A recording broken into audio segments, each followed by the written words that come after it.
आज निघलो आम्ही घरातले फिरायला. तर फिरता फिरता आम्हाला अशी एक जागा दिसली, एकदम हायडन होती. बघू शकता तुम्ही ती जागा किती भारी आहे. काय सांगू तुम्हाला, जागा एवढी भारी होती का भाई मला टाकून अर्धी तिकडे पोचलं आहे ना. पाणी बघू शकता तुम्ही किती एकदम निला निला पाणी आहे ना. भाऊ बोलतो आपलीच खदान आहे. काय सांगू तुला, बोलतो आई बोलतो का बोलतो बाईची नाता मुलं आमच्या आजच नाही, जमीन विकली बोलतो पहिले आमचीच होती ना. बोलू मग तुमची जमीन होती. बोलतो मी पण बोलू जरा आता पाण्यात दगडी मारतो, बोलू आनंद घेतो. पाण्यात दगडी मारून झाल्या माझ्या. तर भाऊ बोलतो रील करायची. आपण फक्त काम करायचं जायचं, बाकीचं भाऊ इतके आपलं बघा. भाऊची रील कशी वाटली मला नक्की कमेंटमध्ये सांगा ना. हे बघा आयफोन तुम्ही तर कधी बघितला नसाल. रस्ता असा भारी होता, एकदम ऑफ रोडिंगसाठी एकदम भारी रस्ता होता. हे भाईनी मला रस्त्यानं पाडला तसा काय सांगू तुम्हाला.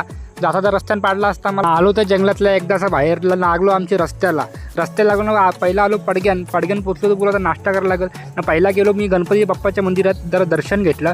दर्शन घेऊन झाला ना, बोला तर नाश्ता करायला लागेल. तर पहिली घेतली मी पाणीपुरी घेऊन काय माझा पोट भरला नाही. परत घेतला मग मी शेवपुरी पण भारी होती. भेटूया आपण नेक्स्ट व्लॉगमध्ये. चला.